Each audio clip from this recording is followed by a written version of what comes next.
Big breaking news on the Kerala gold smuggling scam. Sources have revealed to CNN News18 that there is evidence that at least 180 kgs of gold have been smuggled through diplomatic channels into Kerala. Gold smuggling would have started through this route from July 2019. The diplomatic route was used at least 20 times to smuggle gold. Agencies are in the process of recovering the smuggled gold. The UAE diplomat who left the country is crucial to the case. Most of the times, the baggage arrived in the diplomat's name. Sources say Swapna, Sarit, Sandeep and Ramiz are key parts of the racket who ran it like a chain business. Sandeep and Ramiz used to raise the finance and distribute the gold once it was in. The money was raised and sent as hawala. We're joined by Neetu Raghukumar, who's tracking this story. Neetu reporting from Trivandrum. Neetu, tell me, this elaborate racket has been running for over a year now. Is the NIA going to focus the probe on members of the LDF government? That is what sources are telling us. They would have started this from July 2019. That is almost a year now. And at least 20 times they would have used this route to bring in smuggled gold is what we are understanding. The original amount of gold would have been much higher, but they have evidence for about 180 kgs of gold being smuggled in through this diplomatic channel. Sources also tell us that the diplomat who left the country is also crucial in this case because they would have to interview him to know what he exactly knew. And also what they say is that most of the times the baggage had come in this diplomat's name. They say that this is a larger chain, but what they are looking at is basically the people where it starts and where it ends. Basically, these people raise money. Sandeep and Ramiz are the financiers. They raise money. Money is sent through the hawala route is what we are understanding. Then gold is bought from there and smuggled back in, and it finally reaches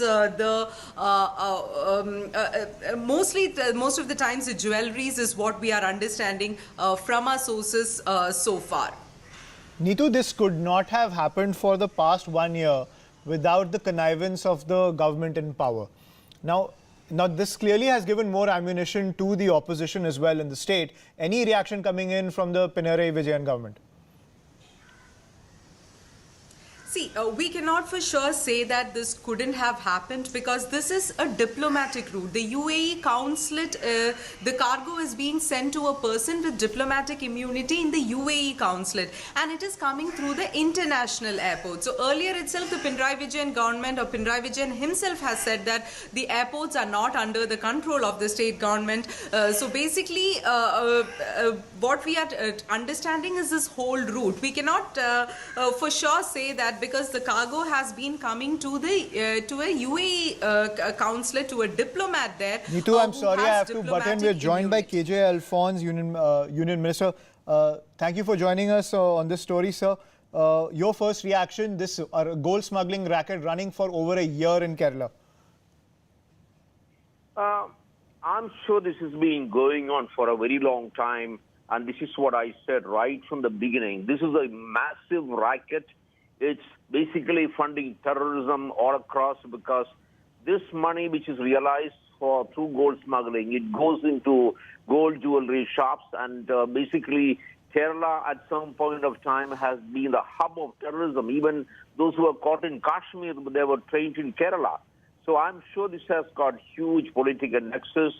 Now this incident has taken the entire thing right into the Chief Minister's office, not his doorstep, right inside, because his principal secretary is involved. A person who claims to be, who was Chief Minister's fellow, he is deeply involved. And you see the whole network working very smoothly to enable such smuggling. And of course, here is where you also need international cooperation to investigate this, because obviously it came in a diplomatic bag.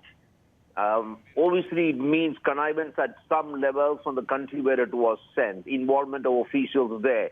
And the fact that the Consul General has now disappeared, now it again complicates the issues because, I mean, it's very clear about the involvement of the person, of the consulate, of the Foreign Office in UAE, the country from which it's sent, and of course the Chief Minister's office.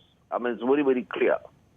So what action would you demand from the left government in the state now that this is blown wide open, that for 1 year this gold smuggling racket has been running?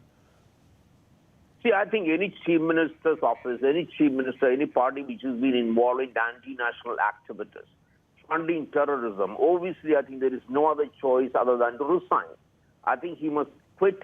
I mean, this is just not political morality. I mean, it's a criminal activity which is being aided and abetted by the state government, and therefore there is no question. He has to resign and take responsibility, because the principal secretary to the chief minister is in the personal staff of the chief minister, and therefore he can't have any excuses. And this has been a network which has been going on for the past at least a year. We don't know beyond that.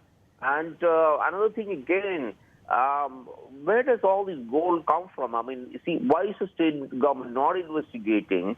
And most of the gold which is sold in gold shops in Kerala are not built properly. And therefore, the state government could do so much. Mr. Alphonse, we're also joined by MB Rajesh, CPIM leader. MB Rajesh, thank you for joining us.